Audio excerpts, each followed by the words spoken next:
තෙරුවන් සරණයි.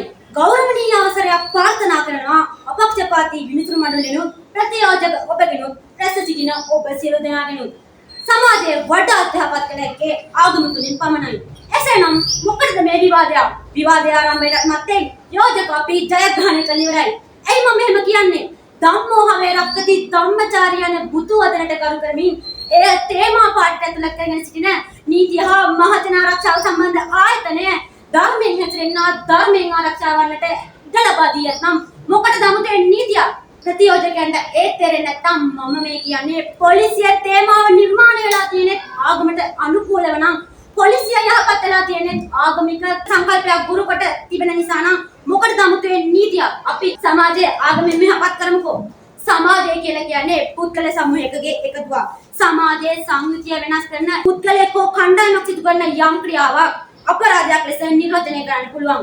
බෞද්ධ දර්ශනයට අනුව කෙනෙකු උපතින් අපරාධකරුවෙකු නොවන අතර සදාකාලිකවම අපරාධකරුවෙකු නොවේ. ඒ පිළිබඳව අඟුලිමාල කතාවේ හොඳින් පෙන්වා දීලා තියෙනවා. අහිංසක කුමාරයා ගුරු ගෙදර තුල ඊර්ෂ්‍යාවට ලක් වෙනවා. අඟුලිමාල නිර්මාණය කරන්නේ බාහිර පරිසරයයි. එම අඟුලිමාල නැවත බුදුරජුන්ගේ නිර්මල බුදු පාදමතින් අහිංසකයෙකු බවට පත් වෙනවා. ඔහුට ආර්ය බුද්ධ පුත්‍රයෙක් වන්ට හැකියාව ලැබුණ බව බෞද්ධ පොතපතේ සඳහන් වෙනවා. ඔබ කියනා රාජනීතිය තුළ මරණ දඬුවම පවා නියම කරනවා. ඒ බෞද්ධ ආගමට අනුව පින්පව් කර්ම විපාක හා පුනර්භවය අනුසාරයෙන් චිත්ත උද්දේහය මිනිසෙකු නිර්මාණය වෙනවා. බුදුදහම දඩුවම සම්බන්ධයෙන් දරන ආකල්ප අතිශය මානුෂිකයි. බන්ධනාගාරගත කිරීම ශාරීරික දඩුවම මරණීය දඬනය බුදුදහම කිසිසේත් අනුමත කරන්නේ නැහැ. බුදුදහමට අනුව දඩුවමෙහි මූලික පරමාර්ථය අපරාධකරුවෙකුට අපරාධය පිළිබඳ අවබෝධය ලබා දී ඒ තුලින් යමකට ගැනීමයි. බෞද්ධ විග්‍රහයට අනුව රාග, දේශ, මෝහ යන කරුණු තුන අපරාධයක මූල බීජ ලෙස පෙන්වා දෙන්න පුළුවන්. කාමාශාව, ශනික කෝපය, මානසික පීඩනය මේ වගේ දේවල් නිසා මිනිසුන් අපරාධ කිරීමට පෙළඹෙනවා. බුදුදහම මේ පිළිබඳව නියමාකාරයෙන් පැහැදිලි කරලා තියෙනවා. චක්කවර්තී සියනාද සූත්‍රය අනුව යමින් එහි ජාතක කතාව මිට කදිම උදාහරණයක්. රජු සොරකම් කර හසු අයෙකුට ධනය ලබා දෙනවා. ඉන්පසු අනිත් මිනිස්සු සොරකම් කිරීමට සුළු වී රජුට සිදුවන්නේ ඔවුන් පාලනයට මරණ දඬුවම ගෙනීම. එය වැරදි ක්‍රියාපිළිවෙතක් අනුගමනය කිරීමෙන් ලැබූ අනිසි ප්‍රතිඵලයක් බව බුදුරජාණන් වහන්සේ පෙන්වා දෙනවා. රාජනීතිය තුළ එසේ නොවන බවට ඔබට සාතික වන්න පුළුවන්ද? සත්ති කුම්භ ජාතක කතාවේ එකම මාවට දා උපන් ගිරාපටව දෙදෙනා සමාජ විද්‍යාත්මක පාරිසරික සාධක මත වෙනස් වූ ආකාරයේ හොදින් පෙන්වා දී තිබෙනවා. බෞද්ධ මාර්ගයකට පාත්‍ර වූ පුද්ගලයා වලාකුලින් මිදුණු පොන් සදක් මෙන් මුළු මහත් සමාජයේම ආලෝකමත් කරනු නිසකයි. නීතියට හසු වන පුද්ගලයා සමාජයට විත් නැවත නැවතත් වරදක්ම සිදු කරනවා. ඔව්ද නැද්ද? අපකරුවන්, තෝල්කයන්, හාමුදුරන් එපට බෙද ගන්නා නඩුකාරයන් ජීවිතයේ වැරදිණු තැන බලා විත්තිකරුවන්ගේ ඉදිරි තීන්දුව ගමන තීරණය කරන්නේ කොහොමද? නිවැරදි කරුවන් පවා වැරදි කරුවන් ලෙස සිර දඩුවම්, මරණ දඩුවම් දී මේ කෙටි මිනිස් භවය තුල පමණක් පොදු කර තබන තීරණ අවශ්‍ය වන්නේ මොකටද? ඇඳිරි නීතිය, හදිසි නීතිය, උසාවි නියෝග මේ සියල්ල බලපවත්න්නේ පවතින රජයේ ඔවුන්ගේ උමනා එපාකම් හා ඒකාධිපති බලය රැක ගැනීම අරමුණින් නොවේද? ඔව්ද නැද්ද? එහිදී ප්‍රභූ පුද්ගල සිතුම් පැතුම් ආකල්ප ප්‍රතිවාදීන් දනවස්සා තැබීමට ඔබගේ නීතිය නිරන්තරයෙන් අවභාවිත කරනවා. නීතිය නමනවා, නීතිය වෙනස් කරනවා නේද?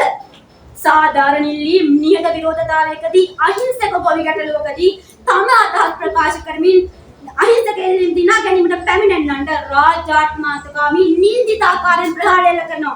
එතන පොදු එක් නීතියක් ඇත්තේ නැහැ. උසාවි නියෝග ලෙස නීතිය අත්තරෝමතික ලෙස භාවිත කරමින් කඳුළු ගෑස්, බැටන් පොළු පහර පිට පහර දෙනුවේ ඔවුන් කැරලිකාර මහා අපරාධකරුවන් ලෙස හංගඩු බසමින් නේද? ඔබගේ නීතිය ඒ අහිංසක ආසරණයන්ට සලකන ආකාරය ඔබට අනුමත කළ හැකිද? මාපියාවාදී නීති විරෝධී දූෂිතයින් රාජද්‍රෝහීන් ඇතැම් විට කළු ලෝගෝත්තර සගවී සිදු කරන ක්‍රියාවන් දැස ඔබලා බලන්නේ දැස් යාගෙනද? බලවතුන්ට ධනවතුන්ට කෝපය නීතිය ඇති සමානාත්මතාව. ඔන්න ඔකයි නීතියේ සමානාත්මතාවයේ අපැහැදිලි වෙනස. ප්‍රමිතියෙන් තොර බාල බෙහෙත් වූ ඖෂධ මාපියා කරුවන් ඇතුළු දැස් ඉදිරිපිට වන්දා කළ උන් පාර්ලිමේන්තු විශ්වාස භංගයේදී අත ඔසවා හොරතක් කඩින් රජ කරවන නීති පිළිබඳ මෑත සිටින් අමුතුවෙන් මතක් කළ යුතුද? පාස්කු ප්‍රහාර නින්දිතයින් වසර ගණනක් ගියා තාම නිදැල්ලේ. කොහොමද මහලුකු නීතිය? ඔන්න ඔකයි නීතියේ සමානාත්මතාවයේ අපැහැදිලි වෙනස. මම ආයෙත් කියනවා. බුදුදහම තුල සුනීත සෝපාක රජුමාලා පටාචාරා වෙන්නන්ටද භාරද්වාජ අනේකුඩු කෝලිත උපතිස්ස පොසොන් රජුටද බෞද්ධ පොදු සමානාත්මතාව ගරු කරමින් සියලු දෙනාට එක හා සමාන ආගමනුකූල ප්‍රතිපත්තීන් බෙදා වෙන්නකොට ලබා දුන්න ආකාරය පැහැදිලි කිරීමට අවශ්‍ය නැහැ නේද? වරද කර නීතිය මුලා කරමින් සිටින්නන්ට ධනය බලය මත වැජබෙන්නට ඔබ කියනා රාජනීතිය ඉඩ ලබා දී තිබුණද බෞද්ධ ආගමට අනුව අකුසල කර්මයන්හි කර්ම විපාක ගොනා පසුපසපති කරත් රෝග දෙමින් තමා පසුපස ගැනීම බව බුදුරජාණන් වහන්සේ මනාව පෙන්වා දෙනවා. ඒ පිළිබඳ ධම්මපදයේ මනෝ කුප්පංගම ධම්ම ගාථාව තුළින් මනාව පැහැදිලි වෙනවා. නිර්මල බුදු වදන් තුළින් මිනිසා යහමකට ගැනීමට කටයුතු කර තිබෙනවා. කොතරද ප්‍රණීතිය එවැනි අවස්ථාවක්? 70 වසරක අපරාජ්‍ය පාලක ඉතිහාසය තුළ තම පවුලේ සමීපතම ඥාතීන්ට වෙනම නීතියක් ක්‍රියාත්මක වූ අසා නැතිද? ඡන්ද නීති අමුමේ මරා දැමූ රදල පවුල් ආදී පාලන ක්‍රියාවලියකට කෝපේ නීතිය ආගම දහම නිසිලෙස පිළිපැද්දා නම් එසේ සිදුවන්නේ නැහැ නේද? අශෝක අධිරාජ්‍යය දරුවන් සුඛිත මුදිත කරන වෙනුවට ධර්ම අවබෝධය පිටුවා මිහිඳු සංගමිත් මහ රහතන් වහන්සේලා මෙලොවට දායාද කළේ ආගම ධර්මයේ අනුහස් බලය නිසායි. එහි සාරය මමත් ඔබත් අප සියලු දෙනා බෙදා නොකොට අදටත් අත්දිනවා නේද?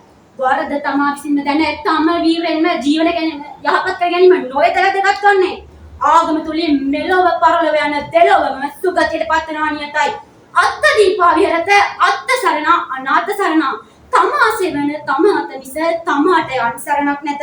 එසේනම් සමාජයේ වඩා අත්‍යපත් කළ හැක්කේ ඔබ කියනා වූ නීතියෙන් නොව ආගමෙන් පමණයි යන බව මේ සභාගර්භය තුළ නැවත ස්ථාපිත කරමින් මානියට ගන්නා ඒ තේරුම් ගැනීමට ප්‍රතියෝජකයන් නුවණ පහළ වේවායි පතමි. ඔබ සැමට තුන්දල දාස් සමිතු පිහිටයි.